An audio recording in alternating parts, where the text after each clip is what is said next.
because you got the world's longest sniper kill. Yeah. And it was like 1.6 miles or something. Yeah, 2,475 meters. And your gun that you were using, the rifle, could only go 600 meters. Is that correct? 1,500 meters. 1,500 meters. Yeah. So how do you get a target from over a mile away? How do you judge that with like wind and the climate? How many things do you judge? Climate, atmosphere, barometric pressure, everything, wind. But this day was perfect. You know, like in winter when you wake up, like today, perfect blue sky, no wind, cold, but it's perfect.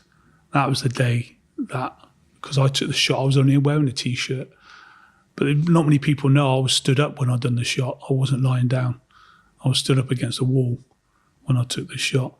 And it took me 9 shots to get there in the morning because we were getting dick. Do you want to know the story? Yeah. Do you want to know the story? Yeah. Basically, there was an operation going in where the Afghan army mixed with British troops were going into this village to clear this village out for the Taliban. And it was my job as Maverick 4-1 to give overwatch. And I had 4 other vehicles with me, my lads in there. So I had about 12 guys with me. And it was our job to give overwatch. But I could see all the Taliban in this village where I was. I could see them all. I can see them queuing up, waiting to attack this patrol coming in. And I informed them that you're going to get hit in a minute. And you have a kill zone. Now, this kill zone is where it's easy to get killed. And it's a box, usually a box. And they walk into that kill zone and the Taliban would open up. There'd be no cover, no shelter, no nothing. And you just get massacred. I had with me an interpreter who had an ICOM. And an ICOM is a radio that is tuned into the Taliban frequency. So you can hear them talking to each other. And I was going, what they saying now? They go, yeah, they can see the patrol. They're walking up to the kill zone. And then it opened up. And then in the distance, I saw a glint. I thought, what the fuck's that? So I got my spotting scope out, which is more magnified than my scope on my rifle. I looked up and I could see a guy with a radio because I can see the antenna was glinting off the sun and next to a compound. And I thought, right, I'm gonna have this fucker. So I fucking loaded up and I shot and I was really low. And I try to laser it through laser binos because then it comes up the distance so I can do the calculations, but it just kept coming up lines. So I knew it was over the range of the laser binos and out of the range of my rifle. So what I did is bracket. Now bracketing is when you fire the first shot and you know where it's landed and you just lift the rifle up a bit and you fire again, you keep going. And it took me 9 shots and I hit the compound wall and you could see the dust in the compound wall. Next thing I knew, the interpreter said to me, he said they're on their own. And I said, what do you mean? And he goes, well, the person you've just shot at, he's got his head down and he's gone blind. So the Taliban now can't see the patrol coming in. So they're fighting blind. So then I decided to move my vehicles into the kill zone itself to get cover and fire for the patrol to move back so they can move back all their injured and wounded. And I started taking out Taliban in the village itself.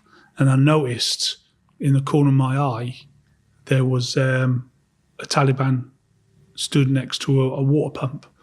And I thought, and I was looking over my shoulder and I was going, what the fuck's he doing there? And I thought they're going to flank us. He's found where I was because I was quite exposed on top of this hillside. They found out where I was and they're going to come round and flank us. Now, I had some nomads behind me and I looked, they're fucked off. They're gone. They're in the distance on their camels going, and I thought something's going on here. You know, they've sent something.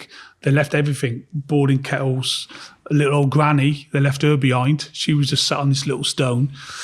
And so I turned around and I wasted this guy, and because I thought he was a marker, but he wasn't. What he had done, he had knocked the water pump head off. he had flooded all the irrigation fields. So now my vehicles were just wheel spinning in the mud. They were stuck. And next thing I knew, I saw splashes coming up. And I thought, where's it? And I could see all my lads hitting the ground for cover. And the vehicles were getting pepper sprayed, everything. And I checked all the points where I engaged the enemy. I checked them all. I was checking them. And I thought, I can't see anything. The only place I didn't check is where that compound was. And I checked, and there was 2 Taliban up there. And I knew that I had shot there in the morning. This lasted for about 3 hours, this engagement.